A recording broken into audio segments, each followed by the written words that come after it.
Aloha and welcome to Piko podcast. I'm your host, Kyle Galdera with Kamehameha Schools Communications. Thank you to all our loyal listeners for tuning in.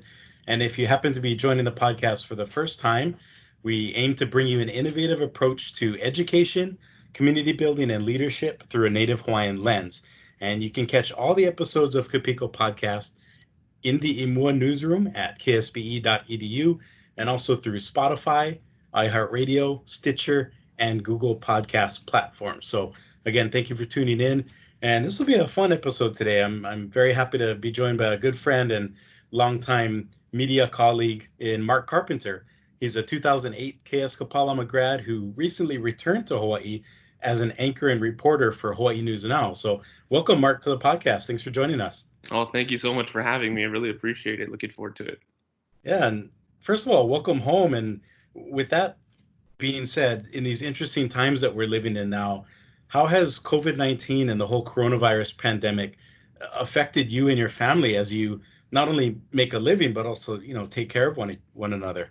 Yes, so my wife Ashley and I, we moved away 5 years ago. And when we moved, the plan was always to come back home. We didn't know when exactly we were going to come back home or what exactly the circumstances were going to be. And I'm just going to say moving during a pandemic really is quite an experience. I mean, trying to set everything up, and it really is a wild time. And before we left the Bay Area, I mean, that was basically right in the thick of the pandemic. So the entire, as a sports director working at a station up there, the entire sports world had shut down. And so we're trying to figure out, okay, how are we going to do this move? Exactly, like literally, physically, how are we going to do this move? So it really has been quite an experience. I mean, getting here,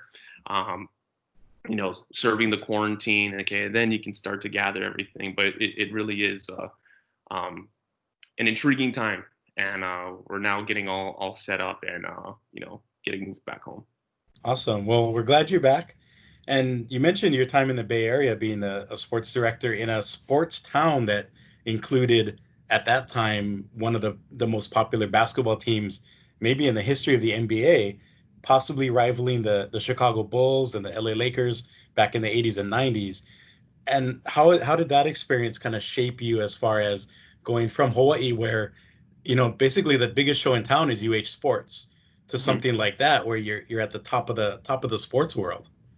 Yeah, and it really was an adjustment. I mean, because moving away, you're going to go work in San Francisco, and you're expecting to, you're going to be covering these teams, and when you actually get there, it really is something else. The actual expectation versus what it really is, it really is amazing. And when we got to the Bay Area, it was in late summer, early fall of 2015. That was when the Super Bowl was going to be in Santa Clara. That also happened to be the same year that the Warriors had their 73-win season.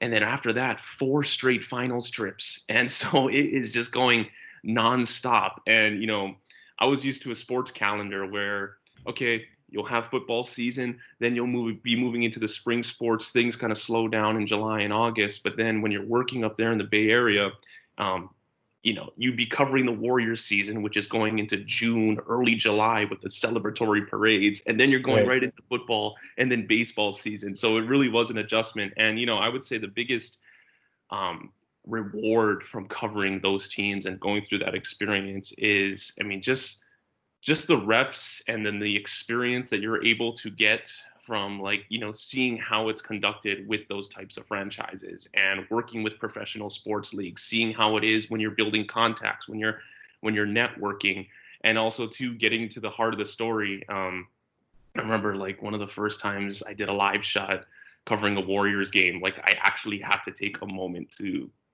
catch my breath and gather myself, because it was intimidating at first. But then you get used to the stage, and you get used to okay, well, this is the protocol here when you're covering these teams. And so it really was an experience, seeing how, the professional franchises operate and covering those stories. Yeah. And for somebody that, maybe in high school now, or maybe, coming up and trying to figure out what they want to do with their career, and they see somebody like yourself, a young Native Hawaiian who's really made a mark at the highest level of sports when it comes to reporting and broadcasting. What would you say to them to encourage them to follow their passions, and what are some tips you might have for those younger folks, maybe high schoolers, that are looking to do what you do? Exactly that. Just be relentless. Be relentless in your pursuit of your passion. All right. I knew that, you know, when I was in high school, I knew it was like, okay, well, I don't have the skill set to be a professional athlete. And I know a lot of sportscasters, they kind of go with that story, but I really knew like I did not have the skill set to be a professional athlete. But I did know it's like I want to be covering sports in a professional capacity. That is what I want to do. And, to have the opportunity to, you know, leave Hawaii and then, head up to the Bay Area where you're covering NFL teams, NBA teams, that was what I wanted to do. And I just like, okay, well, what are the goals going to take there? Well, I wanted to cover teams, here at home. And I wanted to use that and, get my experience. And I said, okay, well, what's it going to be like covering those teams? And just really being just relentless and unrelenting in how we really are going to be, pursuing that. And my goal moving to the Bay Area was I wanted to be a sports director. And so it's like what it's going to take building relationships with these teams. It's going to take, putting yourself in a position where it's like, okay, you can also cover these teams, but you can handle the reps of working in a tight deadline. And, one of my other biggest pieces of advice is, when you're getting into the broadcast media industry, and this is just strictly from a broadcast perspective because that's what I've worked in, is take any and every opportunity to learn every skill set you possibly can with an internship. When you get an internship and you're starting out, I think a lot of interns that I have worked with before, here and in the Bay Area, where you kind of have this vision of how the workflow is going to be. It's like, okay, well, I'm going to do an internship. I'm going to train to be a reporter, and then I'm going to go out. But then, when you're in an internship, you see how the media industry is. There will be positions where, okay, you need to start learning how to operate a camera or editing software and writing. And it's all of that. So take every opportunity to learn so many skill sets. So by the time that, you get out into a professional setting, you already know what to do. You could jump right into it. Right. It's like second nature at that point. Exactly. It's not intimidating. Right. Okay. And something I just thought of actually before we get back to your transition to Hawaii, as we catch up with Mark Carpenter here on Piko podcast, is as a native Hawaiian who may not kind of look physically like a typical sports director or sportscaster. Obviously, in the Bay Area, you probably were more accepted than some other communities across the country that you might have been there. And as we talk about all these social justice issues and Black Lives Matter and all these really hot button issues, did you ever face any potential situations of racism as you went across the country doing stories, and how did you overcome that, knowing that you have this Native Hawaiian background that you're really proud of, and that you also might have to potentially educate people about how you maybe look different than the norm?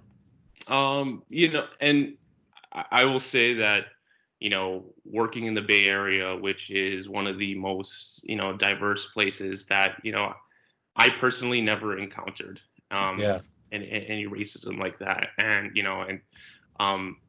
it is unfortunate for those that do working in a professional field. It's just, it really is, an uncomfortable situation and completely unnecessary. But I didn't encounter that. And, but I did see, being a native Hawaiian, I always go out with a sense of pride, because it's like, you want to go out there and you want to represent everyone back home. You want to represent your family. You want to represent Kamehameha. And, we were talking before, earlier this week about, it had me thinking about what it means to be, a Kamehameha alum.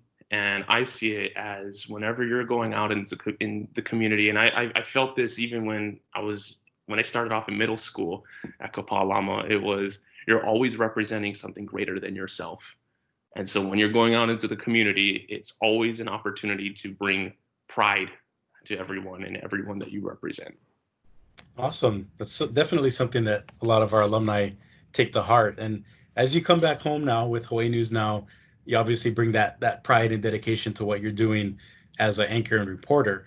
So I know when you first started coming back, maybe was it earlier this week even, there was a great story you did about that. I guess we can call it a derelict house on Hawaiian homelands that actually had become a drug haven and was really hurting the community. Mhm. And by doing that story, you actually help to get law enforcement moving on it, and things are starting to improve. So when you do stories like that that really make a noticeable impact on the community, how good does that make you feel? It was so rewarding. Like I was like thinking about when we did that story, and it really was fascinating how that story came together. So there we had members of the Kapolei neighborhood, which is a Hawaiian home subdivision, reach out to me and saying, "Hey, this is the situation here. This was what's been happening. The place has been cleared out, but if you still look at the house, I mean, the video footage of it, Right. if you take a look at it, it really was startling to see what had just happened. And it was in the middle of this beautiful, beautiful neighborhood. And so, um, going through that story, talking with the family that was affected, talking with other, uh, residents in that neighborhood, it was just so rewarding to know. It's not even it. The thing going into it was like, okay, we have to tell this story and we'll see what kind of impact it makes, because you always go into a story thinking like, okay, it's may make this sort of impact. But then when you had the family reaching out, when you had neighbors reaching out and saying like, just thank you for putting this story on air, for just telling this story, it was just so rewarding because you felt like you were helping not only community, but you're helping Native Hawaiian community. And so, when we were talking about doing the podcast, I'm like, wow, like this really was, it was special and it was enriching to feel that, like, okay, you know, putting this story on air made a difference. And, the reaction from that one story was something else. And, that's, that's what goes to show. It's like, the state of the media, has it kind of has become a polarizing thing. How people feel about media Right. during these times. But that was something that shows that journalism and broadcast media really can make a difference, and it really can improve communities. And so that was rewarding. Okay. And you mentioned the state of the media, and as we deal with these COVID-19 times, we're wearing masks, we're socially distancing, physically distancing. Has that affected the way you tell stories as far as maybe people might be more hesitant to want to do a face-to-face interview? Oh yeah. Or is it just something where you have to be upfront about, okay, here are the new policies, we're going to make sure everyone's safe, and try to make them feel comfortable in telling those stories? Yeah, I mean, I mean, we've seen from even when in the Bay Area, March 11th, when the entire sports world had shut down, we're just kind of all figuring out how to navigate the dynamic of how stories are going to be covered. And so, when I come back home, one of the first stories I did, I had to wear a mask when you're talking about it, and that's just because. And so I think um, the priority is always safety, and so you have the option of when you're in an indoor area and you're wearing a mask, and you know um, like that's how stories are going to be told sometimes, that you need a mask, you need to show what is happening here, and that is part of the story. I've done several stories already where you're wearing a mask in the stand up, in the intro to the story. um, and so that's something we really are going to be navigating. And I think what's also a fascinating byproduct of everything is seeing just how news is going to be covered from, I mean, henceforth. I mean, just a Yeah. lot of a lot of Zoom interviews. I mean, stuff like this kind of setup. Everyone, you get to see everyone's home setup, and so I think it really is going to change the way how stories are covered. And I think also too, what's helped is that there is that option now. Technology has made it so where it's like we don't need to be face to face now. We can do Zoom, we can do FaceTime, we can make it work, but safety will always be the highest priority. Okay. And as we wrap up Kopiko Podcast with this episode, talking to Mark Carpenter, 2008 KS Kapalama grad, now with Hawaii News Now, as you get used to your new role, you're going to be hosting a new newscast at 4 p.m. and also doing your reporting duties. what are some of the, maybe not specific projects, but some of the stories or even areas that you really want to dive into now that you're back home in your community and really helping the local people? Yeah, and it's those types of stories. I mean, just it's something that you get to see. Going back to the story where we're talking about the house in Kapolei, I want to tell stories that are important to the community here at home. It's so good to be back home because it really is that feeling of um, like we are on an island, but we're not on an island. You feel so supported, and we're all connected. And so, I want to tell stories about the Native Hawaiian community. I want to tell stories that I want to tell interesting feature stories about something that's like, hey, we want to spotlight what is happening here that not a lot of people may know about. And so, it really is something that we're so excited to dive into. And with the new newscast, we see that there's an appetite for that. And it's so exciting to be able to bring that and present that. And I always tell people when I go out into the stories, it's like, hey, please keep in touch, like keep me updated on what else is happening, because it's like we want to spotlight what is happening around here in Hawaii. Awesome. Well, thanks again for joining us today. And you mentioned your wife Ashley earlier. She's actually a classmate of mine. So it's great to 2003. have both you and her and your ohana back home. And we're looking forward to the great things you're going to be doing at Hawaii News Now. Thank you so much for having me. I really appreciate it. And again, for all our viewers and listeners, you can catch us on the Kapiko podcast. We try to do one episode every week or so. So be sure to stay tuned to our channels, including ksbe.edu/news, also Spotify, Stitcher, iHeartRadio, and the Google Podcast platform. So again, for Mark Carpenter, I'm Kyle Galdera. Take care and aloha. Ahui ho.